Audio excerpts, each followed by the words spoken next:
sore atau malam waktu Indonesia kali ini kita masih diberikan kesempatan oleh Allah untuk bisa bertatap muka via Zoom untuk melanjutkan kajian atau talaki ilmu akidah dalam membedah kitab HPT atau syarah HPT Ahlul Haq wal Sunnah dalam bab iman bagian ketuhanan yang ditulis oleh Ustaz Wahyudi dan dibedah langsung juga oleh Ustaz Wahyudi. Semoga ini semua kita niatkan untuk mencari ridho Allah dan semoga Allah senantiasa memberikan ridho kepada kita semuanya. Amin. Kedua kalinya salawat beriring salam kita haturkan kepada baginda kita Nabi Muhammad sallallahu alaihi wasallam, suri tauladan kita yang kita harapkan dan semoga kita semua selaku umat Islam mendapatkan syafaatnya di hari kemudian. Amin ya rabbal alamin. Selanjutnya saya sampaikan terima kasih Ustaz Wahyudi yang telah meluangkan waktunya kembali untuk bisa hadir bersama kita dalam talaki kali ini. Alhamdulillah kita sudah pertemuan 11. Terima kasih juga kepada segenap peserta yang telah bergabung dan hadir bersama baik di Zoom langsung maupun yang menyaksikan melalui via YouTube. Di pertemuan 11 ini artinya berarti sudah sekitar hampir pertama. Beberapa Ustaz Wahyudi sempat berhalangan, jadi ya sudah berjalan kurang lebih 3 bulan. Alhamdulillah telah banyak hal kita dapatkan dan semoga ini bisa terus berlanjut, bisa tetap istiqomah dan manfaatnya bisa semakin banyak kita dapatkan. Dan semoga itu semua bisa berjalan sesuai yang kita harapkan bersama-sama. Insya Allah pada pertemuan kali ini, di pertemuan ke-11 kali ini, kita masih di seputar Firqah Najiyah, masih membahas tentang teologi atau mazhab Asy'ariyah, karena memang pembahasannya cukup dalam, cukup detail, dan memang memiliki porsi khusus, karena Ustaz Wahyudi sendiri, sebagaimana telah disampaikan sebelumnya, memang memberikan titik khusus dalam pendekatan apa yang ada di HPT dengan mazhab Asy'ariyah itu sendiri. Itu juga kemarin nge-share kalau di grup Ustazah atau rekan-rekan telah melihat ada sekitar 30 prinsip Ahlu Sunnah wal Jamaah. Baru beberapa disinggung dan semoga nanti bisa lebih maksimal dan lebih banyak kita istifadah seperti itu. Mungkin untuk selanjutnya kita berikan kesempatannya kepada Ustaz Wahyudi untuk bisa menyampaikan materinya dan berbagai macam pertanyaan silahkan nanti bisa dituliskan di chat ataupun disampaikan secara langsung. Selanjutnya kami persilahkan kepada Ustaz Wahyudi untuk menyampaikan materinya. Silahkan Ustaz. Bismillahirrahmanirrahim. Assalamualaikum warahmatullahi wabarakatuh. Alhamdulillahirabbil alamin. Wassalatu wassalamu ala asyrofil anbiya'i wal mursalin sayyidina wa maulana Muhammadin wa ala alihi washabbihi ajmain. Amma ba'du. Sahabat sekalian, jemaah sekalian yang kami hormati, alhamdulillahirabbil alamin, kita masih diberi kesempatan oleh Allah Subhanahu wa taala untuk sama-sama ngaji bareng, sharing pengalaman, sharing keilmuan, mudah-mudahan mendapatkan berkah dari Allah Subhanahu wa taala. Salawat beserta salam semoga tetap tercurahkan kepada junjungan kita Nabi Agung Muhammad Shallallahu Alaihi Wasallam. Jemaah sekalian yang saya hormati, ini sudah pertemuan yang ke-11 ya, cukup lama, dan kita sebenarnya masih berputar di Firqah Islam.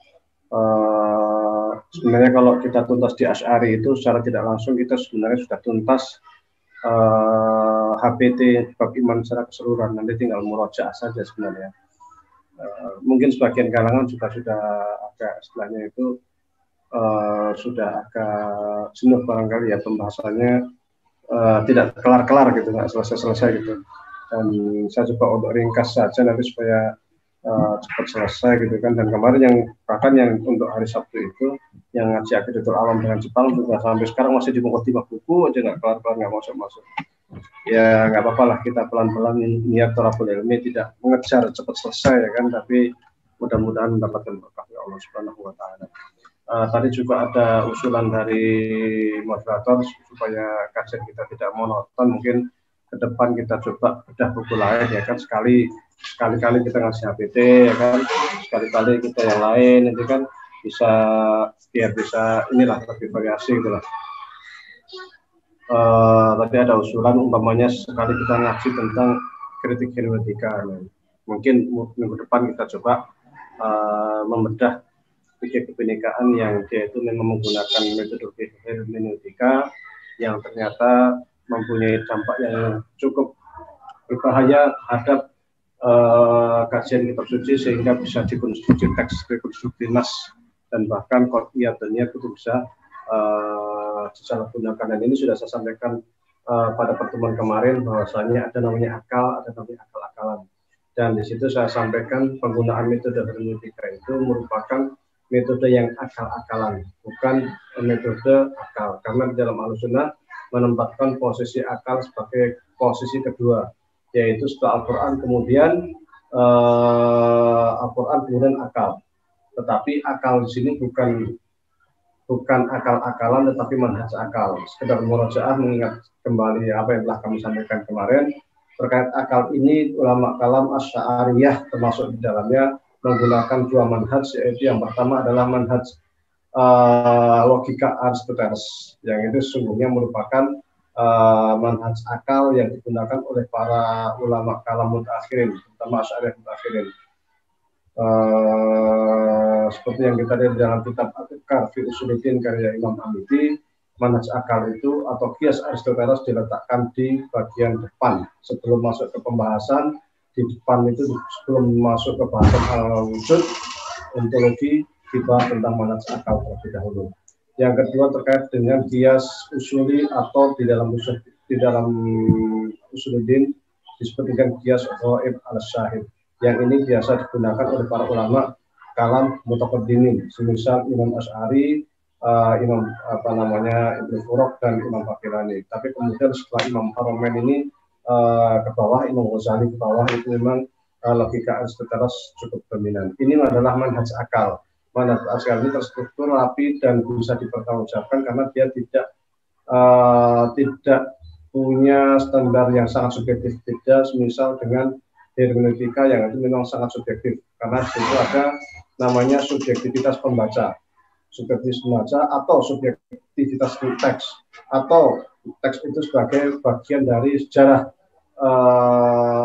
budaya dan lain sebagainya, di mana nanti faktor-faktor itu sangat mempengaruhi terhadap subjektivitas pembaca. Nah, ini kalau manhaj akal ini siapapun bisa menggunakan, dan standarnya adalah standar manhaj atau standar metodologi yang telah diletakkan oleh mereka, bukan subjektivitas pembaca. Karena kalau sudah subjektivitas pembaca, nanti yang muncul adalah standar yang tidak jelas, maka saya sebut dengan manhaj akal-akalan itu tadi. Mudah-mudahan yang terkait dengan manhaj akal-akalan ini bisa kita bedah dalam minggu yang akan datang. Yang kedua, selain menggunakan akal sebagai titik yang kedua, Al-Quran kemudian akal. Pertemuan kemarin juga saya sampaikan bahwa siapapun yang menafikan akal, maka dia menafikan akal dan nakal sekaligus. Ini sangat penting. Siapapun yang menafikan akal, maka sesungguhnya dia menafikan akal dan akal sekaligus. Karena nakal itu adalah Al-Quran dan Sunnah, tidak akan mungkin dapat dipahami kecuali dengan akal. Oleh karena itu akal disebut sebagai manatu taklif, tempat kita menerima beban hukum. Baik. Kemudian yang selanjutnya di antara prinsip Ahlussunnah yang selanjutnya adalah menganggap bahwa Al-Quran sebagai kalamullah yang azal.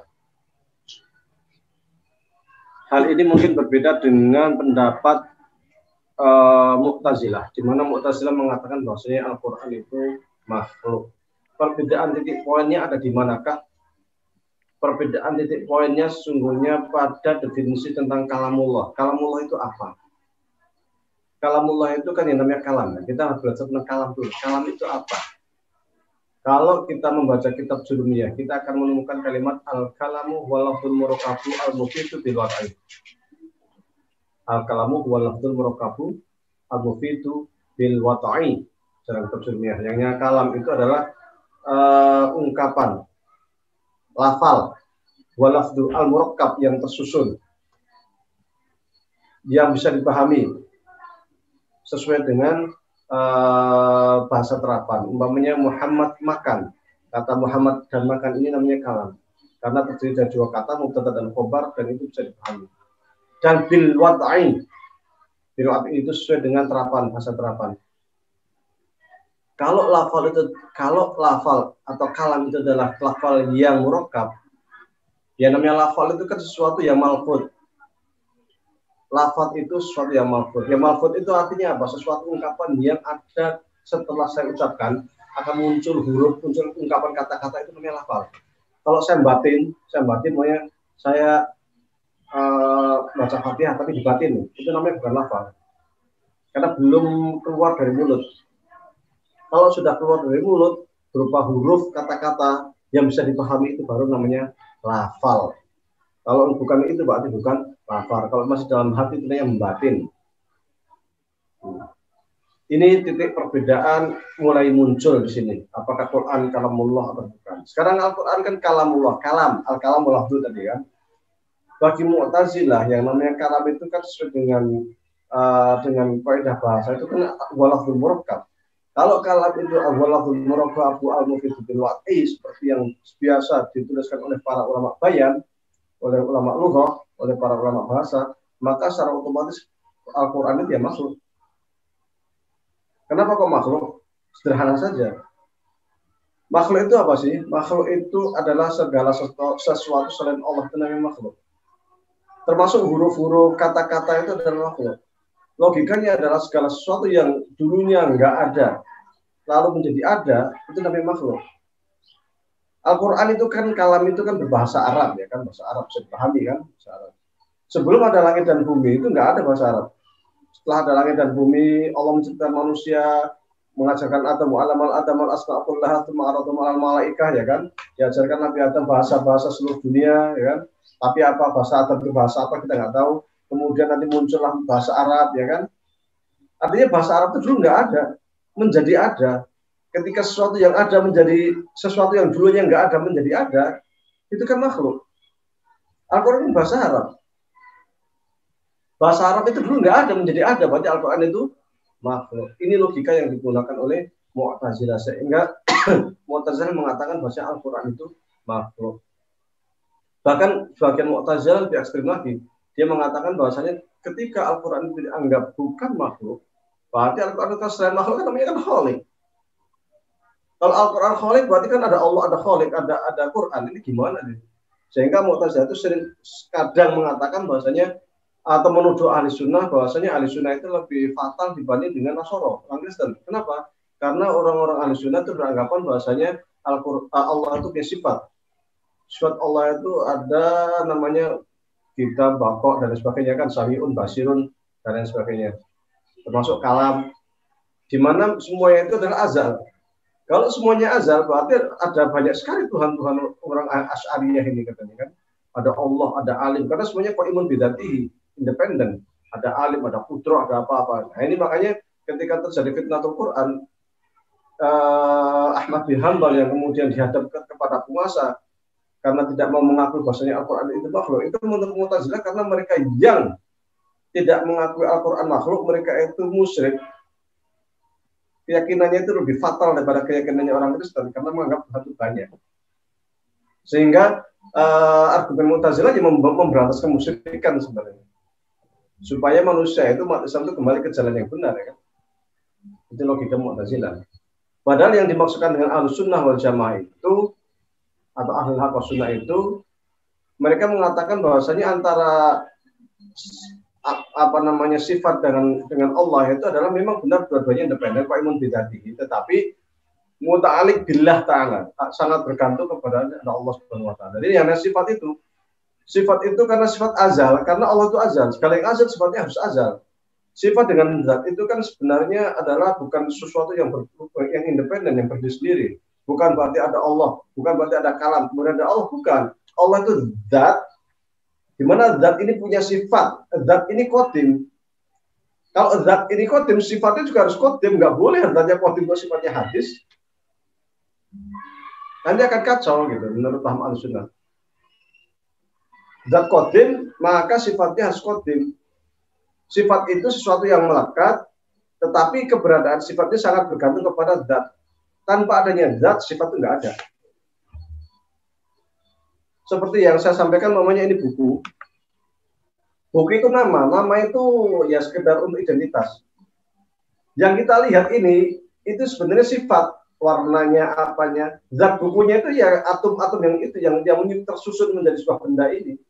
Namun, kita nggak mungkin melihat benda-benda itu yang kecuali dengan sifat. Jadi Allah itu, kita melihat zat Allah itu, saya bukan melihat istilahnya. Kita mengatakan zat Allah ya dari sifat-sifat Allah itu. Dan sifat itu melekat pada zat, tidak bisa dipisahkan. Bagaimana kemudian kita menyikapi Al-Quran yang katanya itu tersusun dari bahasa yang oleh Mu'tazilah kemudian dianggap sebagai makhluk itu, maka Ahlussunnah mengatakan bahwasanya kalau Ibnu Hambal dan awal Ahlussunnah mereka tidak mau berpolemik di dalam dunia filsafat. Mereka mengatakan kalamullah ya sifat Allah yang qadim, titik. Tidak mau lebih dari itu gitu. Tetapi kemudian termasuk Imam Asy'ari ya kalau Al-Qur'an ya kalamullah titik gitu kan. Tetapi kemudian di dalam perkembangan selanjutnya muncul problem di sini kan. Kalau umpamanya al-kalam itu adalah al-kalamullah bil murakabu al-mufid bil wati, berarti apa yang disampaikan oleh Mu'tazilah itu benar memang. Bahwa kalam itu adalah makhluk gitu kan. Tetapi kita juga harus tetap berkeyakinan bahwasanya kalam itu kan sifat Allah harus qadim. Tapi bagaimana menjembatani ini gitu, menjembatani sesuatu yang makhluk tetapi harus tidak makhluk gitu. Gimana cara menjembatani itu? Ini kan jadi persoalan. Akhirnya Imam Razi itu mempunyai pendapat lain bahwasanya Al-Qur'an itu dibagi menjadi dua menurut Imam Razi. Al-Qur'an sebagai al-kalamu walafdzul murakabu al-mufid bil wad'i tadi, sebagai kalam Allah yang merupakan bahasa yang tersusun dari kata-kata itu tadi, itu makhluk. Jadi ya kita baca alhamdulillahirabbil alamin arrahmanir rahim maliki yaumiddin iyyaka na'budu wa iyyaka nasta'in ihdinas siratal mustaqim siratal ladzina an'amta 'alaihim ghairil maghdubi 'alaihim waladdallin. Bahasa itu makhluk. Kata-kata yang keluar itu makhluk. Tetapi ada hal lain di balik bahasa tadi itu, yaitu kalam nafs. Kalam nafs itu apa? Kalam nafs itu merupakan jauhar daripada Al-Quran itu sendiri. Kalau ketika saya mengatakan begini, saya makan, ya ini yang terucap itu makhluk, gambarnya gitulah kalau kita kiaskan. Tetapi ada makna di balik kata-kata ini. Nah, makna di balik kata-kata inilah atau itulah yang disebut kalam nafsi. Atau momennya kita bicara, itu kita di dalam hati kita bicara, ya kan? Kan itu bukan malfud. Ketika kita ngerenang di dalam hati itu kan nggak malfud, tetapi itu sebenarnya susunan kata-kata juga. Gitu. Karena ketika kita itu berbicara di dalam hati kita, ketika itu bukan susunan kata-kata, nggak bisa dipahami. Itu berarti ya bukan ini, gitu. bukan nggak bisa dipahami ya, bukan kata-kata lagi. Tetapi ketika itu bisa dipahami, kan kita bisa menghayal dalam hati. Besok saya mau makan ini, makan ini. Nah, kata-kata itu kan tidak termalfud, tidak terungkapkan oleh lisan. Tetapi itu bisa dipahami oleh diri kita sendiri.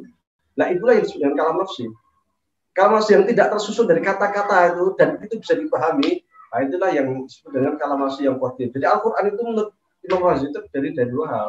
Yang malfud tadi, yang tersusun dari kata-kata itu, al-kalam walafdzul murakabu al-mufid bil wad'i tadi, itu namanya hadis, ya kan? Haditsun. Tapi kalam nafsi atau jauharatul Quran itulah yang qadim. Jadi yang qadim inilah yang sifat Allah Subhanahu wa taala. Sehingga implikasinya adalah ketika kita membaca Al-Qur'an, kita itu sesungguhnya berinteraksi dengan dua hal sekaligus. Yang pertama, kita berinteraksi dengan bahasa Al-Qur'an yang makhluk. Yang kedua, kita berinteraksi dengan spirit atau inti atau jauharatul Quran atau ruhul Quran. Ini merupakan sifat daripada Al-Quran yang sesungguhnya, itu yang qadim. Dan itu sesungguhnya Al-Quran yang sesungguhnya itu tadi. Terkait dengan bahasa Al-Quran yang makhluk inilah kemudian disusun kaedah-kaedah bahasa yang kemudian disebut dengan dilalatul alfaz atau ilmu semantik. Apa itu ilmu semantik? Ilmu semantik merupakan sebuah cabang ilmu yang berusaha mengaitkan antara lafal-lafal dengan makna. Karena sesungguhnya lafal itu sudah simbol. Ketika saya mengatakan buku, kata-kata buku itu simbol. Intinya ya ini. Intinya benda ini. Makanya bisa lafal itu bisa macam-macam. Orang Indonesia kan bilangnya buku. orang Inggris book, ya kan? Orang Arab kitabun, orang Cina lain lagi. Kata itu bisa macam-macam, tetapi intinya kan ini. Di situ sehingga ada relasi antara kata-kata dengan lafal, ada hubungan.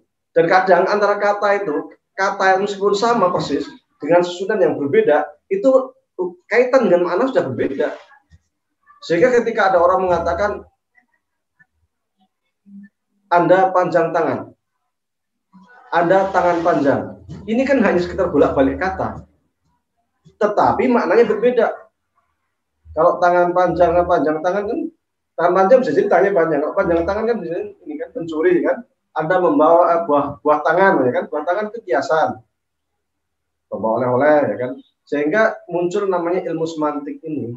Ilmu semantik itu ilmu, kalau di dalam usul fikih namanya dilalatul lafaz, yang berusaha menghubungkan antara lafal dengan makna.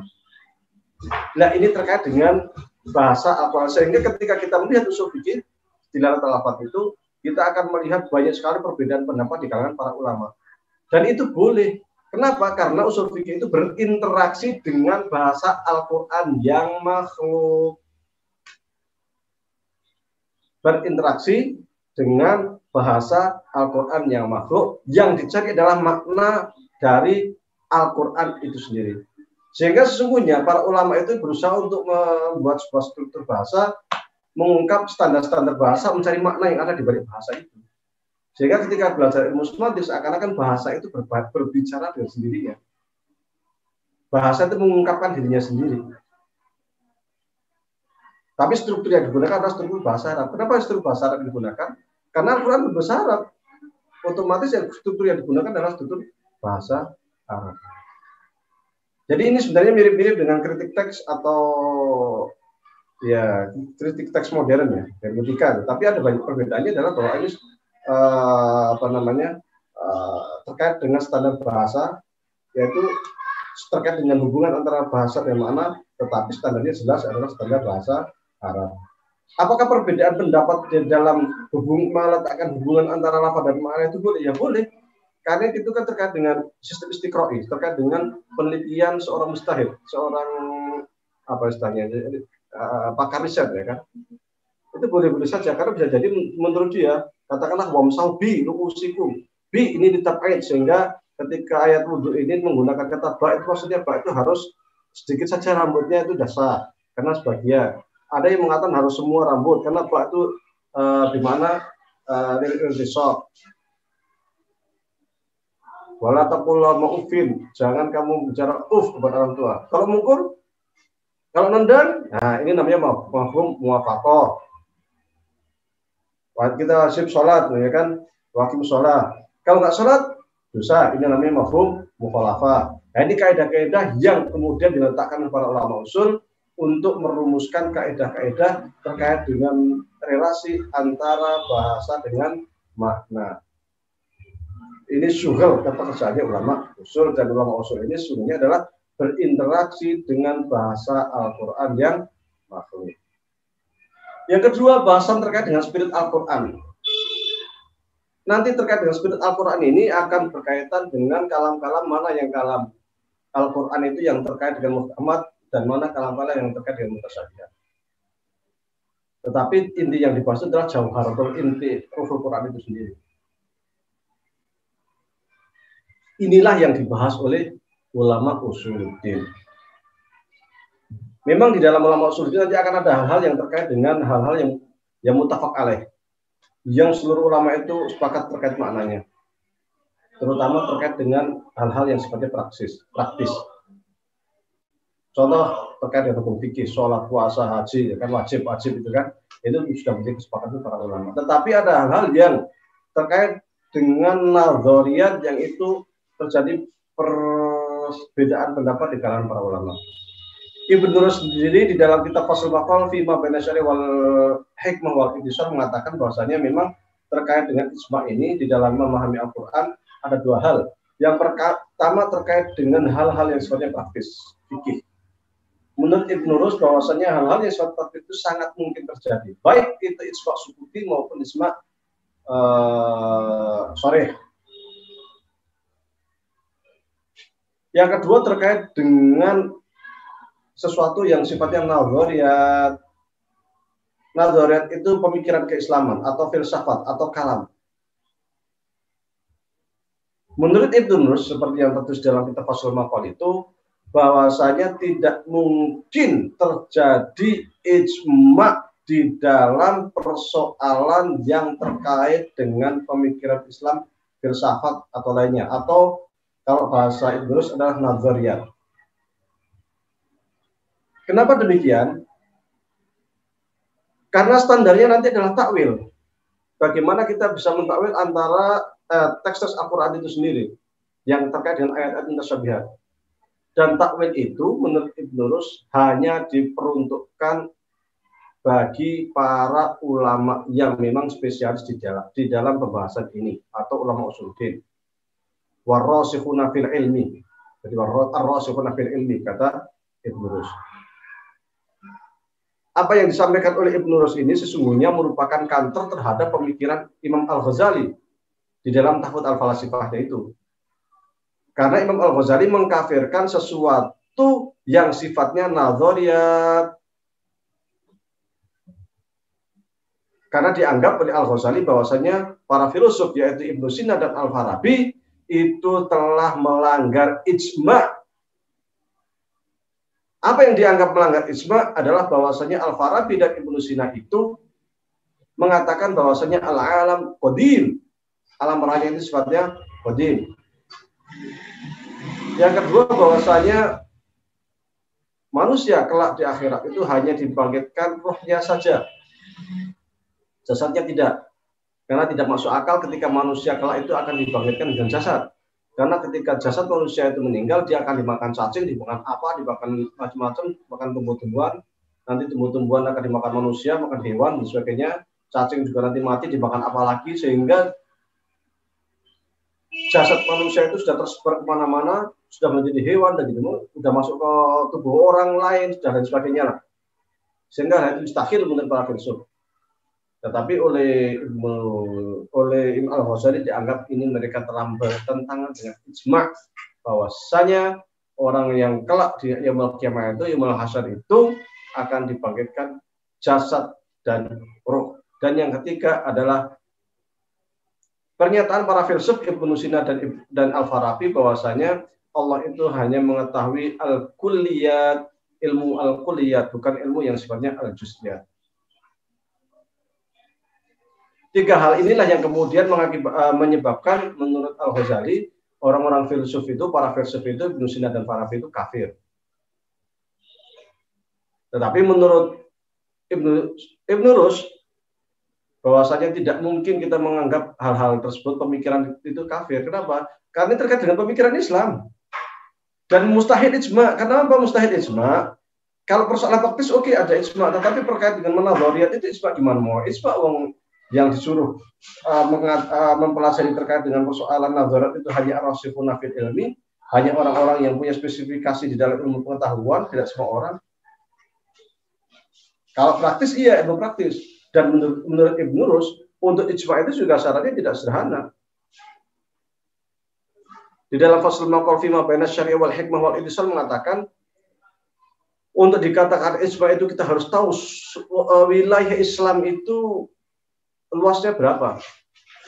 Satu. Yang kedua, bukan hanya wilayahnya, tetapi juga jumlah ulamanya itu ada berapa. Yang kedua. Yang ketiga, bukan hanya jumlah ulamanya saja, tetapi nama-namanya juga harus tahu siapa saja nama-nama ulama itu tadi. Empat, bukan hanya tahu nama, tetapi mereka semua itu juga harus menyatakan pendapat terkait hal-hal tertentu secara sore, bukan sukuti. Karena ini nazariyat, bukan sifatnya praktis, bukan fikih. Dan ini mustahil terjadi di dalam keilmuan yang sifatnya nazariyat. Oleh karena itu, Ibnu Rus mengatakan mustahil terjadi ijma di dalam persoalan yang sifatnya nazariyat, nggak mungkin. Maka ketika dia mengatakan bahwa terkait dengan Al-Quran ini Al-Quran makhluk atau tidak, ini kita akan melihat. Karena ketika kita berinteraksi dengan Al-Quran ini, menurut Ibnu Rus bahwasanya Sesungguhnya ketika kita berinteraksi dengan Al-Quran yang terkait dengan keilmuan usuluddin atau nadhariyat, itu kita akan berinteraksi dengan bahasa Al-Quran juga. Dan menurut Ibnu Rus, bahasa Al-Quran itu ada dua. Bahasa Al-Quran yang bisa dipahami oleh semua orang, termasuk orang awam. Yang kedua adalah bahasa Al-Quran yang hanya dipahami oleh ar-rasikhun fil ilmi. Dan menurut Ibnu Rus, bahwasanya Al-Quran yang bisa sebagian ayat Al-Quran yang hanya dipahami oleh ar-rasikhun fil ilmi ini juga bukan pendapat dia pribadi, tetapi ini sudah menjadi contoh para sahabat. Beliau mengambil sampel dari pendapat Imam Ali bin Abi Thalib yang mengatakan sebaiknya kalian menyampaikan ilmu pengetahuan itu sesuai dengan konteks orang. Jangan sampai kalian menyampaikan semua yang Anda tahu kepada semua orang. Apakah kamu mau dianggap pembohong oleh masyarakat? Maksudnya adalah terkait hal-hal yang sifatnya takwil itu hanya boleh disampaikan oleh para ulama yang memang ar-rasikhuna fil ilmi, yang pertama. Yang kedua, dan hanya boleh disampaikan kepada orang-orang yang memang punya kemampuan untuk menerima ilmu tersebut. Sehingga ilmu-ilmu yang terkait dengan ayat mutasyabihat ini tidak boleh dikonsumsi oleh orang umum. Apa yang disampaikan oleh Ibnu Rus ini sesungguhnya juga sama persis dengan apa yang disampaikan oleh Imam Al-Ghazali di dalam kitabnya Faisalut Tafruqah Bainal Islam wa Zindiqah. Memang ada sedikit kesamaan, titik kesamaan dalam antara kitab Fathul Maqal dengan Faisalut Tafruqah Bainal Islam wa Zindiqah karya Imam Al-Ghazali. Di antara kesamaannya adalah bahwa dua-duanya sama-sama meletakkan dua bit at-ta'wil. Standar kita boleh melakukan takwil. Yang kedua, dan di dalam kitab itu ternyata Al-Ghazali juga mengakui bahwasanya sulit terjadi ijma' di dalam perkara-perkara yang sifatnya nadhariyat, pemikiran keislaman, filsafat, ilmu kalam.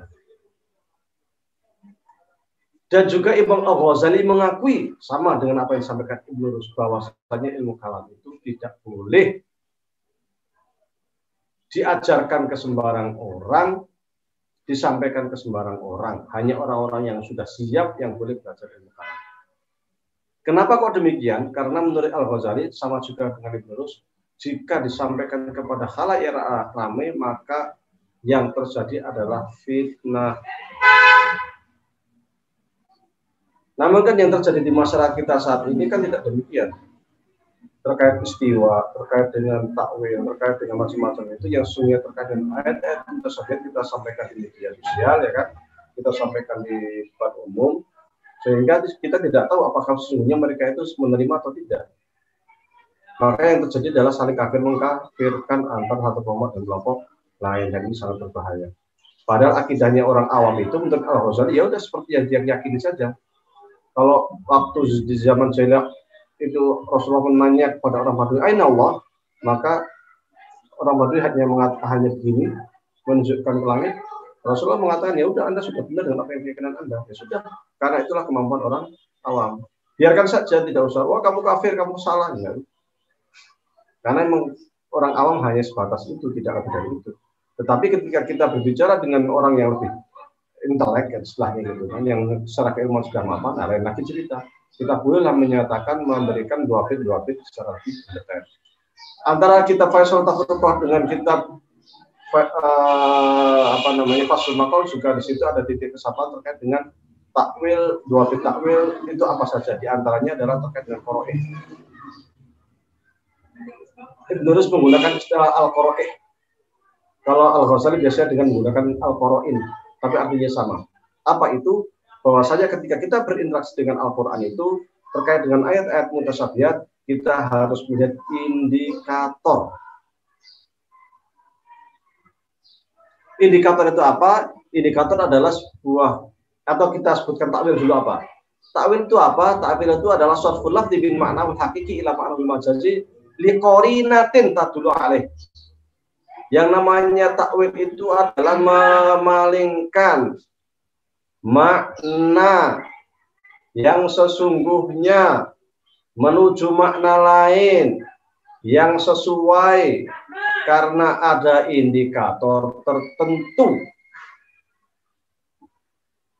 Dan indikator inilah yang disebut dengan qoro'in atau menurut Ibnu Rus qoro'ih. Indikator ini menurut ulama usul dibagi menjadi 4.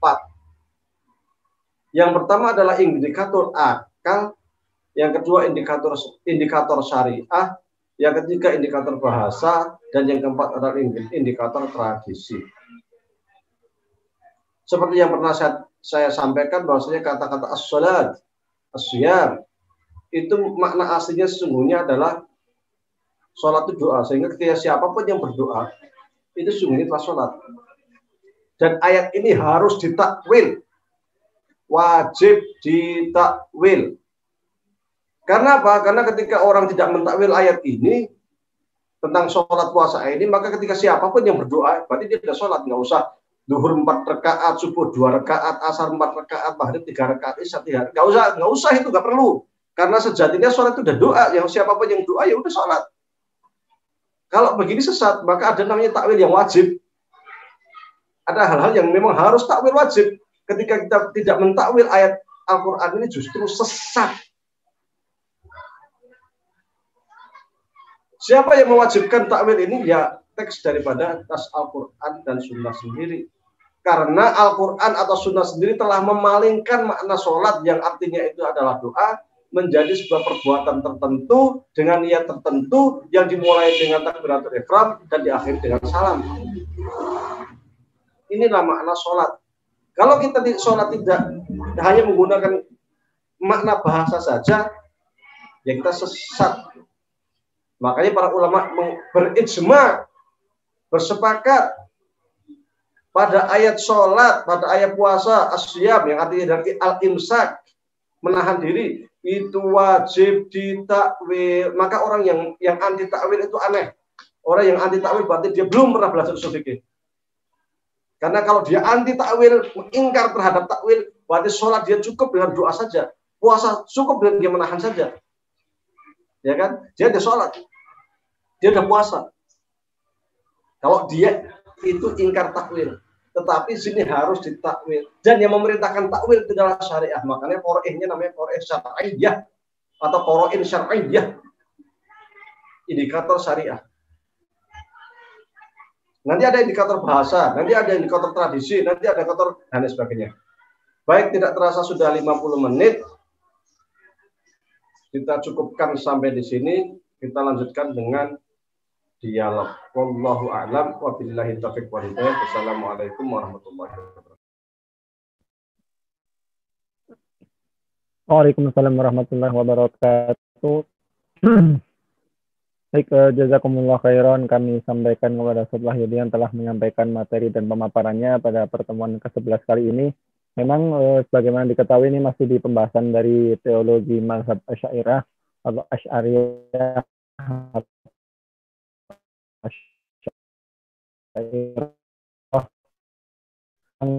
Beliau materi oleh Imam Asy'ari di pertemuan sebelumnya atau pertemuan pekan lalu telah disinggung terkait masalah telah disinggung masalah yang telah dibahas juga terkait masalah menempatkan Al-Quran dan Sunnah di atas akal.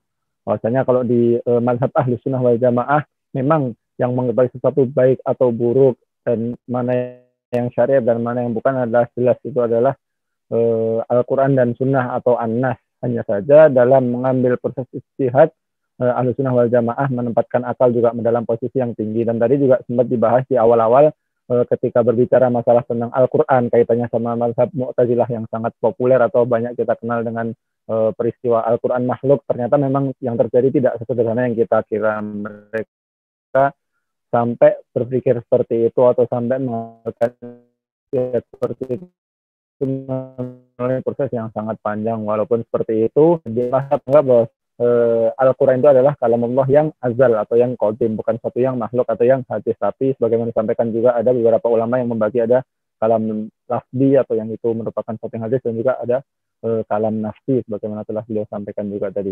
Ini tidak jauh berada dalam prinsip 30 prinsip ahlu sunnah wal jamaah yang ditulis oleh Imam Asy'ari. Saya rasa sudah di-share, atau nanti kalau memang belum di-share, insya Allah akan segera kami share di grup Marwat Agar Basir.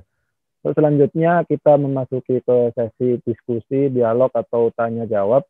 Silahkan bagi rekan-rekan serta yang hendak menyampaikan pertanyaannya, kami persilahkan.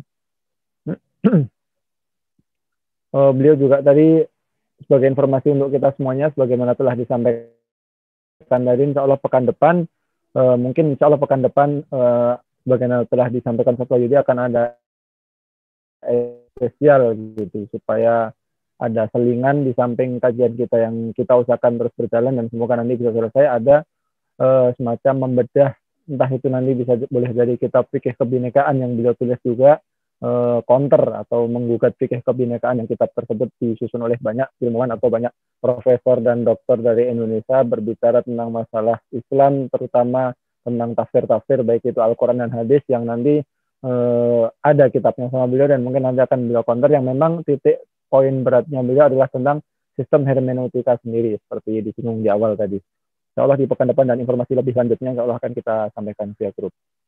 Untuk selanjutnya silahkan jika ada yang hendak menyampaikan pertanyaan atau dalam sesi diskusi kali ini.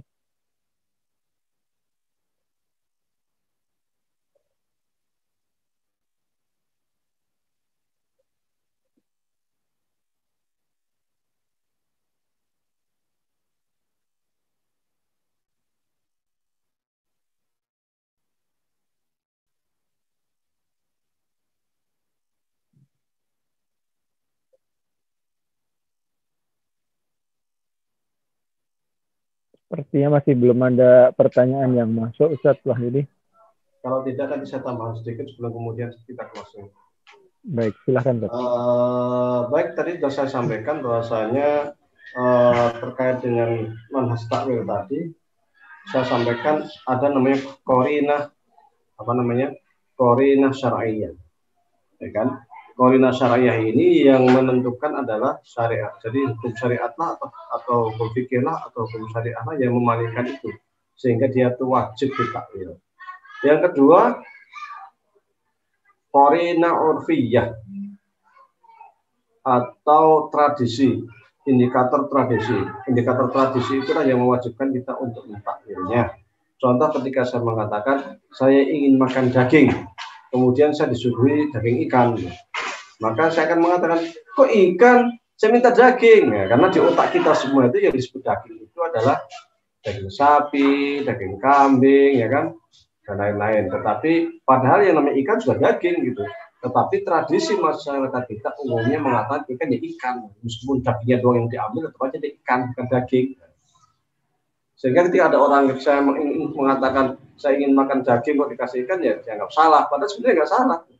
Tetapi tradisi mengatakan begitu, sehingga kita harus mentakwil kata daging itu pengecualian daging ikan, ya kan? Seperti itu. Ya, sehingga kalau ada implikasinya apa? Maunya ada orang ini bersumpah, demi Allah katanya, saya akan menceraikan istri saya kalau dia makan daging, umpamanya, ya kan?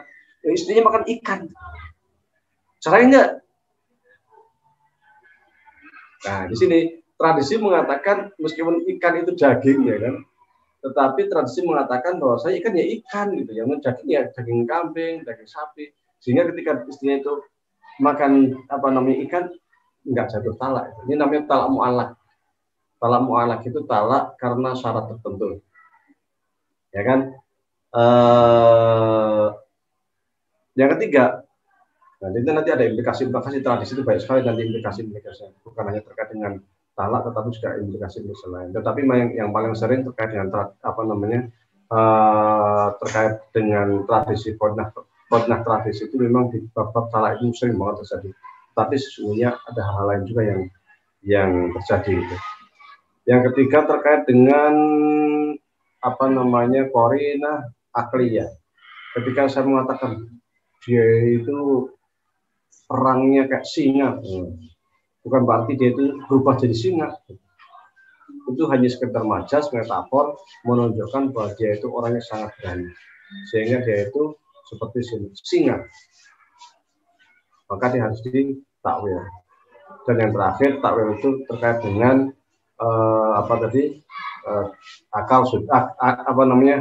akal atau akal tadi sudah, akal, syariat, kemudian tradisi ya, kemudian bahasa. Ya tadi itu bahasa, kayak maunya seperti singa itu tadi itu yang mewajibkan takwil adalah bahasa. Dan nanti ta'aluknya itu banyak sekali. Ta'aluk itu apa indikator atau apa istilahnya itu bahasa Indonesia-nya. Seperti saya mengatakan sungai itu mengalir, gitu kan? Sungai itu mengalir itu sebenarnya salah, sebenarnya. Yang benar air itu mengalir. Tetapi sungai itu menjadi tempat daripada air yang mengalir. Seperti itu. Nah, itu nanti di dalam ilmu balaghah ketika kita belajar batik, bayan, ma'ani, itu kita akan mempelajari detail-detail terkait dengan bahasa-bahasa kiasan yang ada di dalam bahasa Arab, baik itu isti'arah, baik itu macam-macam lah nanti dalam situ. Nah, kalau di dalam ilmu dilalah nanti kita akan banyak juga mendalami terkait dengan al-am, al-khas, al-mutlaq, al-muqayyad, al-mujmal, al-mufassal dan sebagainya.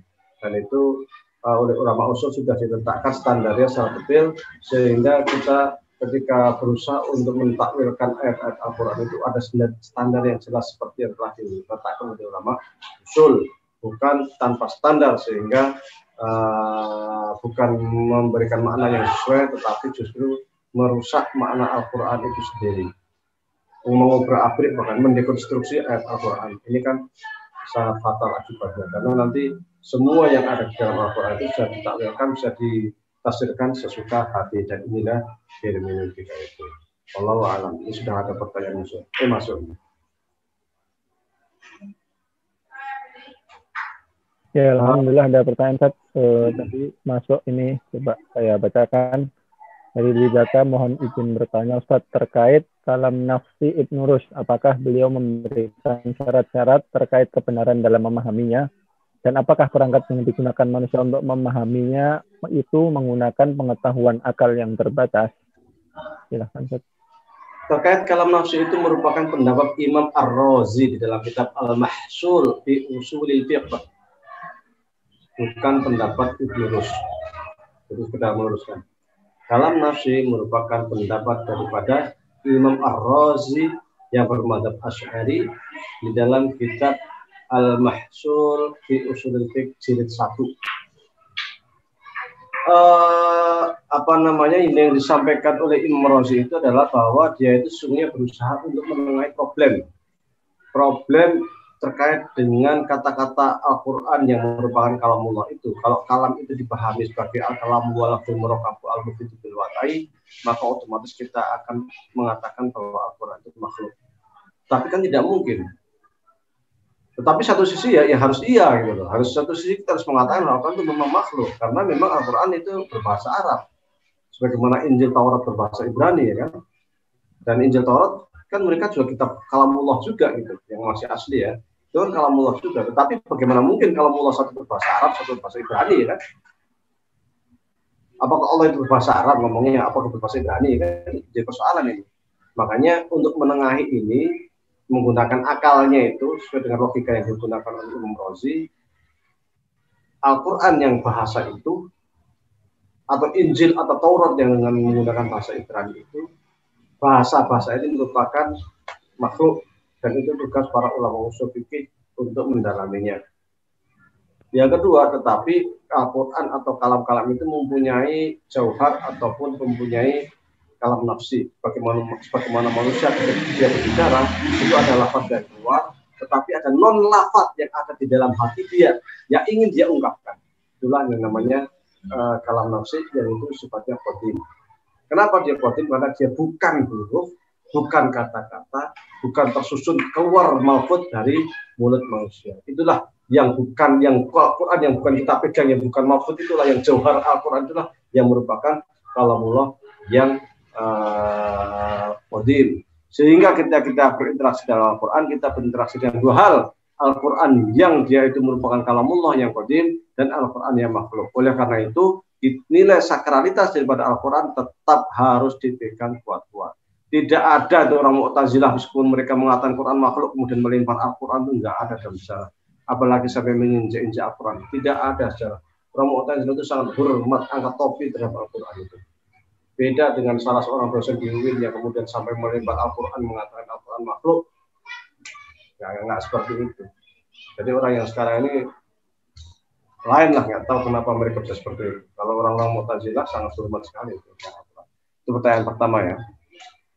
Langsung saja yang kedua nih. Mohon penjelasan, ada ulama kalam yang mengatakan bahwa alam itu qadim, seperti Al-Farabi dengan teori emanasi. Lalu ahli tasawuf mengatakan bahwa alam itu terjadi karena adanya Nur Muhammad. Mohon penjelasannya.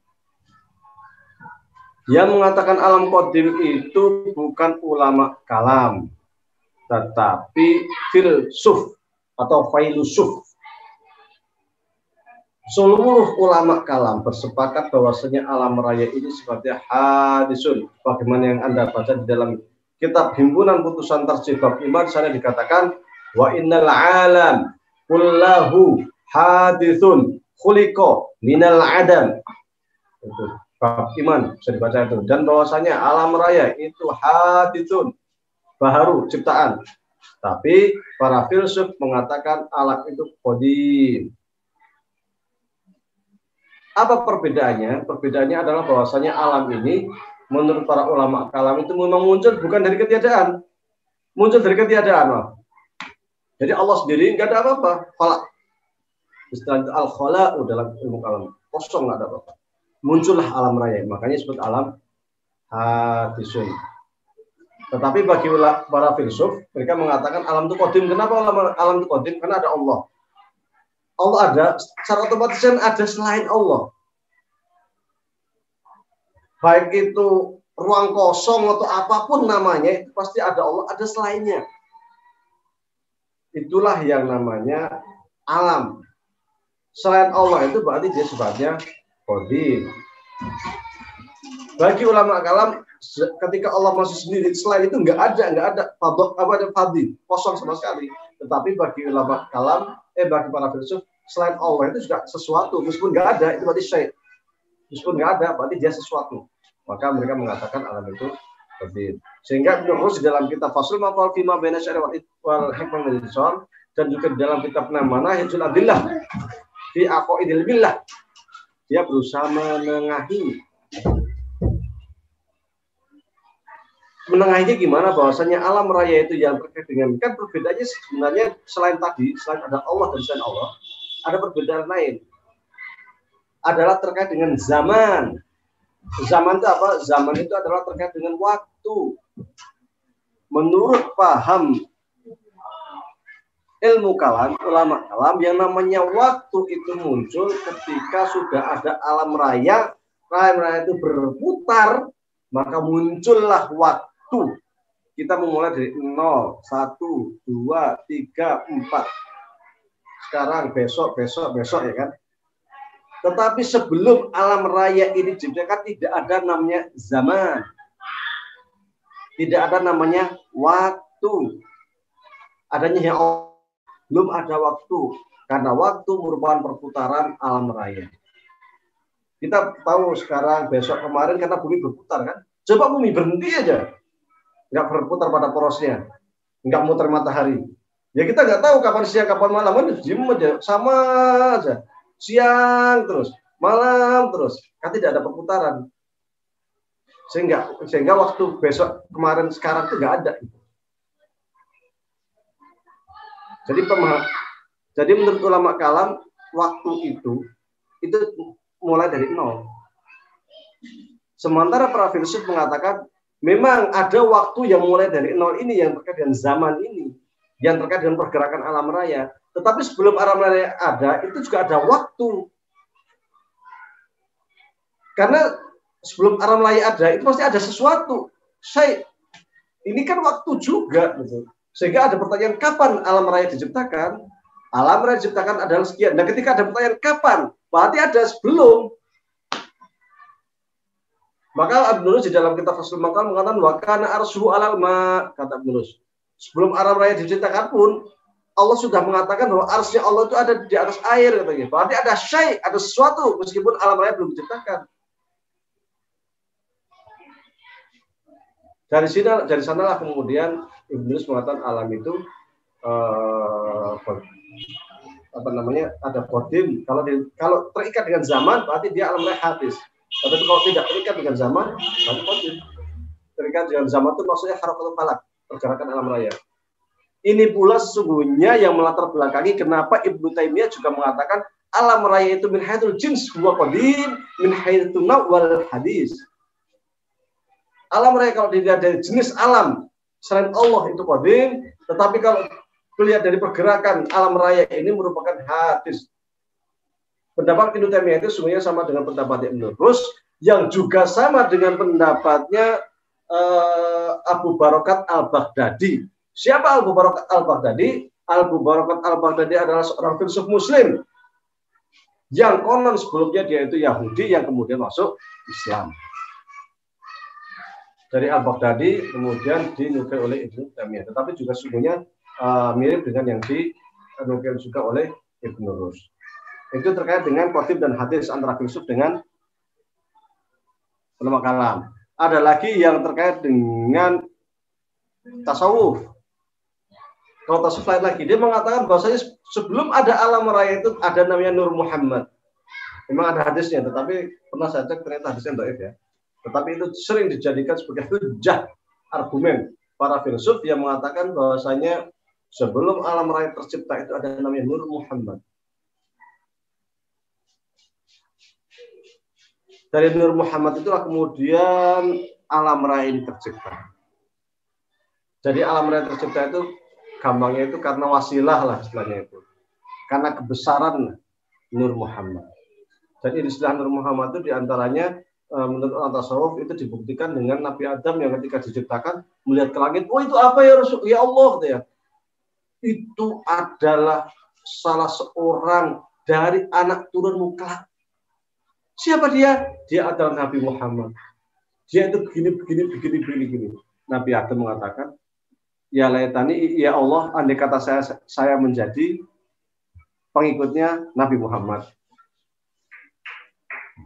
Itu diantara hujah atau argumen yang digunakan oleh para ahli tasawuf terkait dengan Nur Muhammad. Ini nanti memang teori terkait Nur Muhammad itu sangat panjang dan ternyata termasuk diamini atau disetujui oleh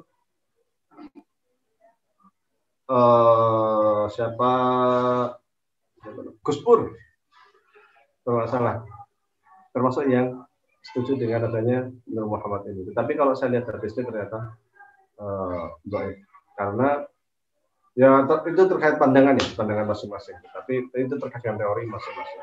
Karena tasawuf itu kan melihatnya secara spiritual. Aramaya pun dia lihat sebagai suatu yang spiritual, bukan suatu yang materi saja.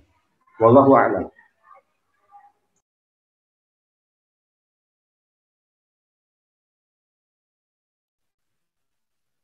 Baik, jazakumullah khairan Bapak Yudi yang telah menjawab pertanyaan-pertanyaan yang telah masuk. Mungkin untuk sesi dialog dan pertanyaan dicukupkan sampai sini dulu. Insya Allah nanti dilanjutkan pada pertemuan selanjutnya. Ustaz Wahyudi ada closing statement? Baik, alhamdulillah kita sudah memasuki yang ke-11 ya. 11 pertemuan. Kita juga tidak memasang target kapan selesai. Karena memang bahasan kita ini bahasan yang cukup pelik, cukup detail, cukup rumit dan tidak diajarkan di sembarang tempat sebenarnya. Kita akan sangat jarang mendapati pengajian yang membahas tentang ilmu kalam di Indonesia ya. Sangat jarang. Terkait perdebatan alam qadim, alam hadis, Quran kalamullah itu sangat jarang kita dapatkan. Apalagi di Muhammadiyah. Muhammadiyah itu sangat, karena Muhammadiyah itu ingin melihat sesuatu yang sifatnya itu amali. Ya kalau mau nggak usah lah banyak berdebat, yang penting bagaimana kita bisa membangun rumah sakit, sekolahan dan sebagainya. Tetapi kita ingin mencoba menggali pemikiran dari tulas-tulas Islam, bahwasanya ulama kita itu sangat luar biasa di dalam pemikiran Keislaman. Bahkan kalau kita melihat pemikiran-pemikiran modern pun sesungguhnya banyak yang sudah dibahas sesungguhnya. Banyak yang sudah diletakkan standarnya oleh ulama kita. Hanya saja persoalannya adalah kita umat Islam itu jarang sekali, atau khususnya di Muhammadiyah ya, jarang sekali kita itu bersentuhan dengan turos, sehingga turos Islam atau kitab kuning itu terasa asing, dan itu perlu kita bungkam, perlu kita kaji, supaya kita itu semakin pede bahwa kita itu pernah jaya, pemikiran kita itu sangat luar biasa, yaitu sangat bisa direkonstruksi ulang. Dan bahwasanya pemikiran-pemikiran modern tentang keislaman itu juga nggak baru-baru amat lah. Kajian-kajian barat terkait dengan keislaman itu juga terkait dengan visualis hermeneutika yang dipakai oleh Arkon, yang dipakai oleh Al-Jabiri, dan lain sebagainya, itu termasuk oleh yang kemarin siapa itu yang muhandis yang meninggal yang dari Suriah itu, kita nggak akan heran. Maka kajian turos ini sesungguhnya hal yang sangat penting dan perlu untuk terus kita galakkan. Kita tidak tidak punya target kapan selesai dan tidak punya target harus berapa yang hadir. Bagi saya sendiri, berapapun yang datangnya ngaji, 1, 2, 3 orang, selama dia ingin ngaji, ayo kita ngaji bersama-sama. Sama-sama sharing, sama-sama tukar ilmu pengetahuan. Barangkali hanya itu dari kami, dan kurang lebih mohon maaf. Assalamualaikum warahmatullahi wabarakatuh. Waktu saya serahkan ke moderator. Terima kasih sekali lagi kami sampaikan kepada Ustaz Wahyudi yang telah memberikan materi dan menyampaikan tentang maklumat dan ilmu beliau kepada kita semua pada pertemuan ke-11 kali ini. Alhamdulillah banyak sekali sifat yang telah kita ambil pada pertemuan sore kali ini. Bagaimana beliau sampaikan, memang ini terasa sangat panjang gitu. Artinya memang sudah 11 pertemuan, namun memang masih di awal. Walaupun seperti itu, insya Allah ini sebagaimana beliau sampaikan akan tetap berusaha kita lanjutkan. Dan memang ini juga kami dari PT Ansar sendiri juga memandang ini sebagai salah satu bentuk amanah ilmiah kami yang belajar di sini, mengkaji kitab-kitab turos, sementara ketika kita juga melihat dalam persyarikatan kita, yang kita juga lahir dan tumbuh besar di persyarikatan ini, memang hal-hal seperti ini yang berkaitan dengan kajian-kajian kitab turos ini memang cukup jarang atau cukup susah ditemukan. Artinya berapapun dan bagaimanapun itu akan tetap kami usahakan untuk selalu ada dan selalu menyediakan semuanya yang terbaik seperti itu. Insya Allah rekaman bagaimana disampaikan sebelum-sebelumnya ada dari pertama sampai yang ke-11, termasuk juga dalam kajian-kajian di ilmu-ilmu lain seperti mustalah hadis, di ilmu akhlak dan segala macam yang memakai kitab-kitab yang lain juga yang boleh dari turos juga. Itu juga akan aman dan tersimpan dalam channel YouTube PT Muhammadiyah Mesir. Artinya berapa lama atau berapa nanti siapa yang akan melihat, insya Allah bisa dilihat dari awal dan bisa diikuti sampai selesai seperti itu. Sekali lagi kami sampaikan terima kasih Ustaz Wahyudi yang telah menyampaikan materinya. Terima kasih juga kepada segenap peserta Talaki Ilmu Akidah Ruwaq Azhar Bashir. Insya Allah informasi terkait pertemuan ke depan lebih detailnya seperti apa akan kami kabarkan perkembangannya melalui grup yang kita semua ada di dalamnya. Mungkin itu yang dapat kami sampaikan, lebih kurangnya mohon dimaafkan. Terima kasih atas segala-galanya. Billahi taufiq wal hidayah. Akhirul